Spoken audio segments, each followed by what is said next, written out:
Messi আমার আব্বা, Messi আমার আব্বা। ভাই ভাই এগুলো কি বলতেছেন আপনি? হ ভাই হ, মেসি আমার আব্বা, মেসি আমার আব্বা। মেসি আপনার আব্বা লাগে? হ ভাই, মেসি আমার আব্বা। জানেন না মেসি ফাইনাল উঠছে, মেসি আব্বা আমার। তাহলে কি আপনি আপনার জন্মদাতা পিতার থেকেও বেশি ভালোবাসেন মেসিকে? হ ভাই হ, আমার বাপের চাইতে বেশি ভালোবাসি মেসিকে। এ পাটার ফুপাটা তুই কি কইতেছ? হ্যাঁ আমি ঠিকই কইতেছি, মেসি আমার আব্বা।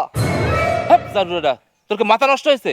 মেসি তোর আব্বা, মেসি তোর আব্বা, মেসি তোর আব্বা হয় কেমন তারা? তাহলে আমি কেডা? তুমি কেনা, তোমার কাল পর্যন্ত চিনছি, আজ তুমি আমার তালয় মেসি আমার আব্বা। এখন বলে মাউগের ফেলে কি করা লাগে?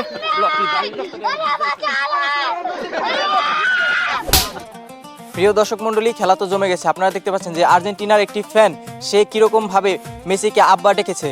এরকম আরো কিছু মনোরঞ্জন দৃশ্য দেখতে আমাদের চ্যানেলে চোখ রাখুন এখনই। Badrul Islam, Kashem TV, staff reporter, Barguna. এই যে আব্বা বাড়ি আছে কিনা, কারণ টাকা লাগে, চাইলে আবার এ অজুহাত দেয়, ওই অজুহাত দেয়, দি আর টাকা পয়সা দেয় না, তার ভাল লাগে না। ওই আব্বাই আছে বাড়ি।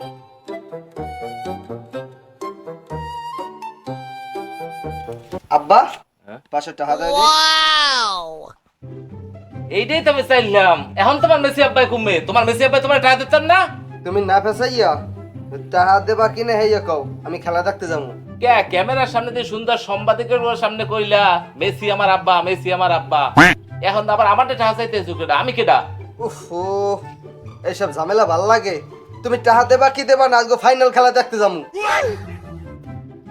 টাকা বাবু তোমারে দিতে পারি, 500 টাকা তো আর কোনো বড় কিছু না, বেশি চাও নাই। 500 টাকা আমার দ্বারা কোনো বিষয়ই না। কিন্তু বাজার এখন তুমি ঠান্ডা মাথায় কও দি তোমার আব্বা কেডা? আমি না মেসি? কে তুমি জান না আমার আব্বা কেডা? আমার আব্বা তো মেসি। এখন বলে এই মেজাজটা সয় হালার ফলে কি লাগে? মেয়েদের পাশে দুটো মারা লাগে না? দেখ পানে এখন হরবে না কেমন। দেখো বাপু, তোমার লগে এই সমস্ত ফালতু পেনা পড়ার সময় আমার হাতে নাই। তুমি যদি আমার আব্বা বলাইতে পারো, আমি তোমার কসকসা 500 টাকা নোট দেবো। আর যদি না বলাইতে পারো, তুমি জেমে যাই ইচ্ছে মারাও, তুমি খেলা দেখো না কি হলো, হ্যাঁ আমার দেখার বিষয় না। এখন ডিসিশন তোমার হাতে বাপু। হলো তুমি যে টাকা দাও হাফারো মেসি মোর আব্বা, যদি টাকা না দাও হাফারো মেসি মোর আব্বা। আইছে যত সব। সুপ্রিয় দর্শক মণ্ডলী, আমরা চলে এসেছি সেই ভাইয়ের বাড়িতে যে মেসিকে আব্বা ডেকেছিল। এই যে ভাই শুনেন তো ভাই, শেষ পর্যন্ত কি হলো? মেসি কি আপনি কি আব্বা ডাকবেন নাকি আপনার আব্বা কি আপনি আব্বা ডাকতেছেন? দূর মিয়া, আমনে কোনো খাইলে কাম নাই। দর্শক মণ্ডলী, আপনার হতাশ হবেন না, আমরা তার পিছু ছাড়ছি না, আমরা এখনো তার পিছনে আছি। এই ক্যামেরাম্যান ক্লোজ করো। হায় রে, পোলাপান সব নষ্ট হয়ে গেল। হায় হায়, ইয়া কি দেখতেছি আর শুনতেছি? মেসির আবার আব্বা ডাকছে? হায় রে, হা হা হায়, এ তো কিয়ামতের আলামত মনে হচ্ছে, শুরু হয়ে গেছে। নাউজুবিল্লাহ নাউজুবিল্লাহ, এলাকার পোলাপান যা শুরু করছে, এগুলো কি দেখার? হরে কৃষ্ণ হরে রাম, কি দেখলাম, হায় রে কলিকাল।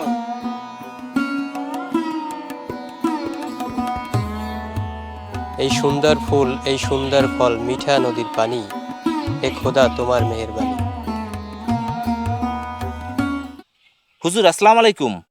ওয়ালাইকুম আসসালাম। মুখলিস ভাই কেমন আছেন? জি হুজুর, আলহামদুলিল্লাহ ভালো আছি, কিন্তু একটু সমস্যার মধ্যে পড়ে গেছি তো হুজুর। কি সমস্যা মুখলিস ভাই? কে হুজুর, আপনি কিছু হনেন নাই? এলাকায় দিয়ে রাষ্ট্র হয়ে গেছে। না তো ভাই, আমি তো কিছু শুনি নাই। কি হয়েছে ভাই, একটু খুললে কন তো। কি কমু হুজুর আপনার দুঃখের কথা? আমার একটা মাত্র পোয়া, এই কি বিশ্বকাপ ফুটবল না কি খেলা চলতে আছে, এতে আর্জেন্টিনা নামে একটা দল আছে, এক ভালো প্লেয়ারও আছে, খুব ভালো ফুটবল খেলে, কি জানি মাসিনা কি জানি নাম একটা কইলে এত মন নাই। এখন ও হ্যার খেলা দিয়ে কেমন বক্ত হয়েছে, এই বেটার এখন বাপ বলান শুরু আসছে। এই আবার ওই সাংবাদিকের আইছে, হ্যাঁ ক্যামেরা করে এখন সারা এলাকায় হুজুর কোনো হানে মুখ দায়িত্বের নেই। কি হরমো এখন মন্ডায় চাইতেছে গামছা দিয়ে গাছের লগে গলায় একটু দড়ি দিয়ে দিই, তাও তো পারি না। আত্মহত্যা মহাপাপ, কি করবো? মুখলিস ভাই, আপনারা তো কোরআন হাদিসও পড়েন না আর কিছু জানেনও না। শোনেন ভাই, আপনার কিছু শরীয়তের কথা কই। হয় হুজুর, কয় না আপনি, আমি বলি। তাই শোনেন, যখন একটা পুরুষ আর একটা নারী বিবাহ বন্ধনে আবদ্ধ হয়, এরপর যখন তারা একজন আরেকজনের কাছে যায়, তখন কিছু দোয়া দুরূদ পাঠ করতে হয়, তাহলে সুসন্তানের জন্ম হয়।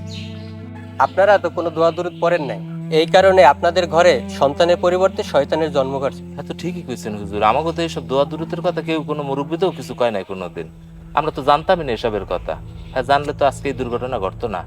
হ্যাঁ, আপনি ঠিকই বলছেন। আর এই ব্যাপারটা এলাকার সবার ভিতরে প্রচার করে দিবেন, যাতে ভবিষ্যতে এই এলাকায় আর কোনো শয়তানের জন্ম না হয়। হয় হুজুর, আমি এলাকায় সবার মধ্যে এই জিনিসটা প্রচার করে দেব, যাতে ভবিষ্যতে আমার এই শয়তানের মতো আর কারো ঘরে কোনো শয়তানের জন্ম না হয়। কেউ যাতে নিজের বাপেরে বাদ দিয়া ওই এক ইহুদি নাসারের বাপ বলাইতে না যায় হুজুর। আচ্ছা ঠিক আছে, তো চলেন, জোহরের ওয়াক্ত হয়েছে, নামাজটা পড়ে আসি। না হুজুর, আমার শরীরটা খারাপ, আর এই বয়সে কি আমার নামাজ রোজা করা যায়? কারণ দেখছো কারবারটা হালাই পুরো শয়তান সরকার। শয়তানে যতই দোয়া দরুদ করে, শয়তানের ঘরে কি ভালো মানুষ জন্ম নিতে পারে? আস্তাগফিরুল্লাহ, লা ইলাহা ইল্লাল্লাহ, আল্লাহ মাফ করে।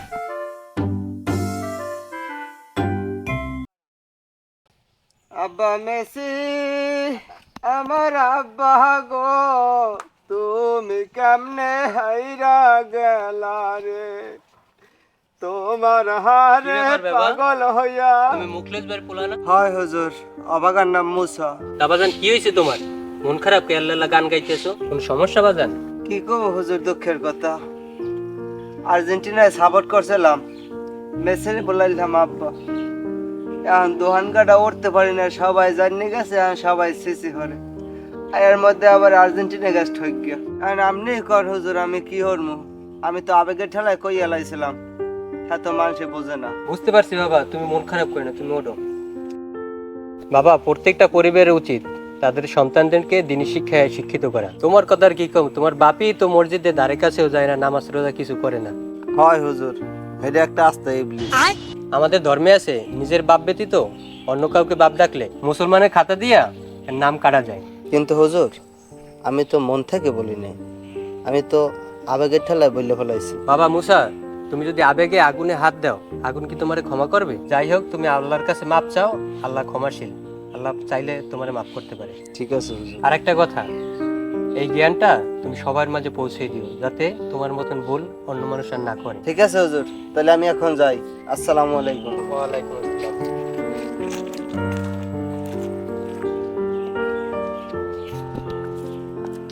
আল্লাহ, আমি কি ভুল করলাম, তুমি আমার ক্ষমা করে দিও মাবুদ।